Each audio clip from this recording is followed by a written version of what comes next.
Նախ պարտադիր չէ, որ անպայման այս ամբիոններից սուտը կրկնեք անընդհատ եւ այդ սուտը փորձեք ներկայացնել որպես իրականություն։ Պարոն Սիմոնյան, ասում եք ես շրջապերականը տվել եմ, չգիտեմ ումը, չկա այդպիսի բան, բայց մի անգամ հայտարարել եմ, եթե ուզում եք, եկեք ծանոթացեք, որ կարող է դա օգնի ձեզ, որ այդ ստերը հերթական տարածումը չկատարեք։ Ես անկեղծորեն ուզում եմ գոհունակություն հայտնել բոլոր այն պատգամավորներից, ովքեր դաշնակցություն են անտացիտում։ Դա իսկապես լավ է։ Դա նշանակում է, այո, հենց գաղափարախոսություն, հավատամք եւ ազգային ազատագրական պայքարով նահատակված եւ անկախություն կերտած ուժի մասին երբ որ խոսում եք, արժևորում եք այդ ուժին։ Շնորհակալ եմ դրա համար։ Իհարկե կեղծիքն ու սուտը մի կողմ դրած, բայց անկեղծորեն ես բարձր եմ գնահատում, որ դուք անընդհատ փորձում եք ուսումնասիրել դաշնակցությունը։ Դա շատ լավ բան է։ Բայց մի խորհուրդ,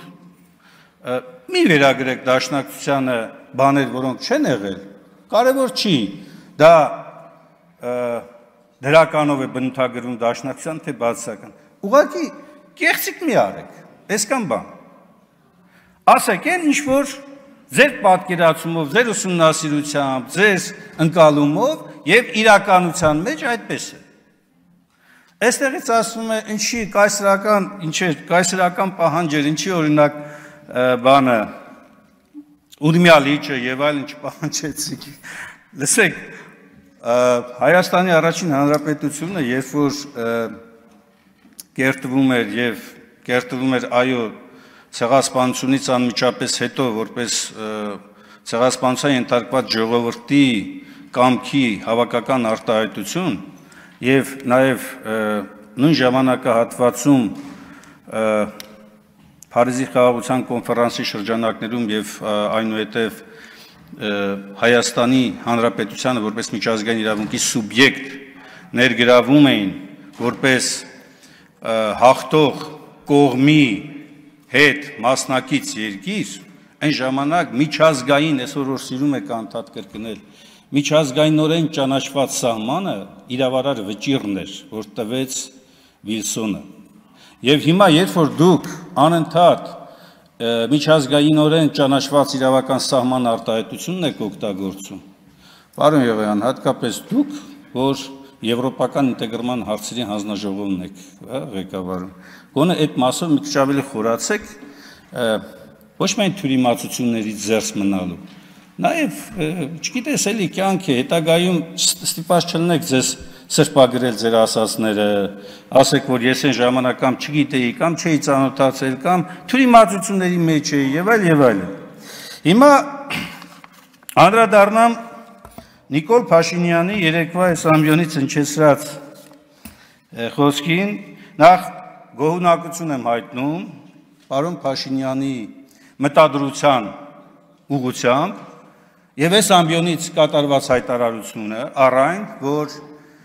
Առերևույթ պետական դավաճանության հանցագործության հաղորդման շրջանակներում ինքն էլ է հետամուտ լինելու, որպեսզի իրավասու մարմինները պատշաճ քննության առարկա դարձնեն։ Բայց իմ համար զարմանալի էր, որ ինքն այս ամբիոնից ասեց, որ տեղյակ չի։ Ես կարծում եմ, դուք բոլոր չեք տեղյակ, մի քանի անգամ եմ այս ամբիոնից ասել, որ պաշտոնապես ես եւ Հակոբ Մարտիրոսյանը, փաստաբան, ներկայացրել ենք հաղորդում Նիկոլ Փաշինյանի եւ Բարսաշյան մի շարք այլ անձանց կողմից առերևույթ պետական դավաճանության հատկանիշներով քրեական գործ հարուցելու մասով։ Ասել եմ, ավելին այստեղից հարցել եմ տվել Նիկոլ Փաշինյանին։ Ավելին պաշտոնապես գրություններ եմ ստացել, որ Նիկոլ Փաշինյանը չի հարցաքննվել։ Երեք այս ամբիոնից, երբ որ Նիկոլ Փաշինյանը իր պատրաստակամությունն է հայտնում, ես միայն ողջունում եմ։ Եվ այո, հորդորում ենք, որպեսզի իրավասու մարմինները պատշաճ ընթացքավոր են այս ամենը։ Ես ուզում եմ հիշեցնել հետևյալը։ Ուրեմն, Երբ մենք ներկայացնում ենք հաղորդումը հանցագործության մասին, գլխավոր դատախազությունը եւ քննչական մարմինը վերցրեցին այդ հաղորդումը, բաժանեցին մասերի եւ ուղարկեցին երկու տարբեր տեղեր։ Երբ որ մենք դատական բողոք բերեցինք, դատարանը ասեց, չէ, անգործություն չի ցուցաբերել դատախազությունը, որովհետեւ կարդում եմ հիմա դատարանի մեջբերում, դատարանի ակտից։ Դատախազությունն ընդունել է այն փաստը, որ ներկայացված դիմումում առկա են կոնկրետ հանցագործության հատկանիշներ մատնանշող տեղեկություններ եւ դրանում նշված հանգամանքների շուրջ բացակայում է նույնիսկ նախնական ստուգում կատարելու անհրաժեշտությունը,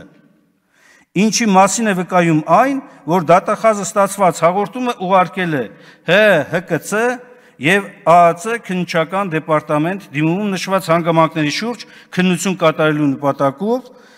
այսինքն դատախազի գործողությունը վկայում է, որ հաղորդում ներկայացած անձինք ըստ էության դարձել են դատավարության մասնակից քրեական գործի շրջանակներում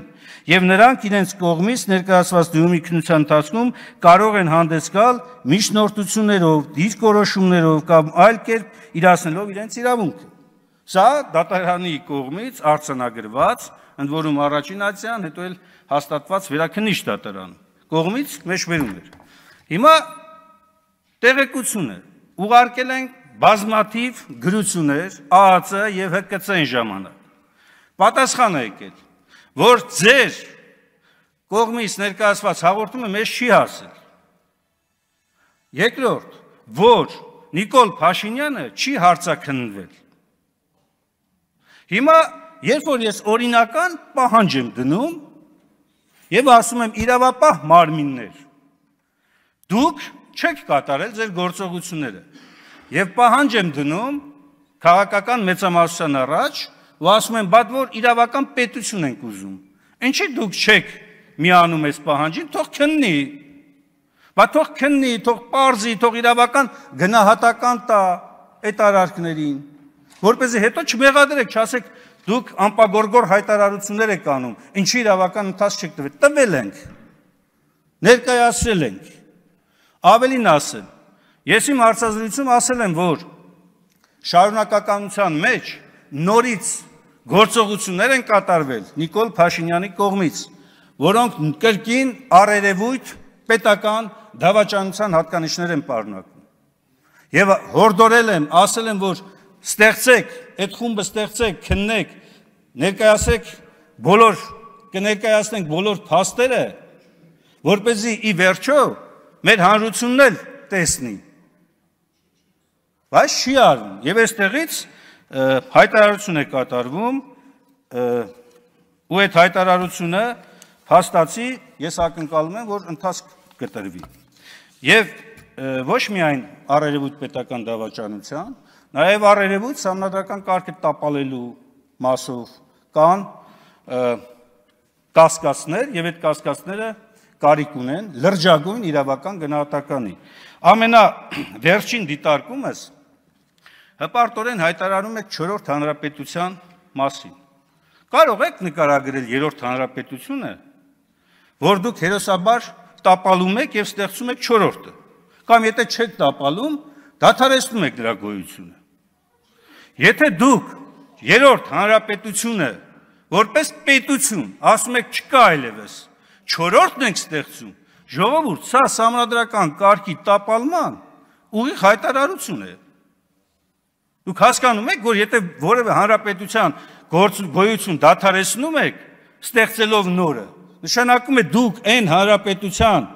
որի սահմանադրության շրջանակներում եկել եք իշխանության, գործել եք այդ հանրապետության դեմ։ Այս ինչ դուք որ օգտագործում եք բառերը, իրավական առումով նախնական մի հատ գոնե ուսումնասիրություն չեք անում։ Ես չեմ ասում գեղագիտական առումով խոսքեր, ես ասում եմ իրավական տեսակետից։ Ձեր հայտարարությունները իսկապես առերևույթ պարունակում են կոնկրետ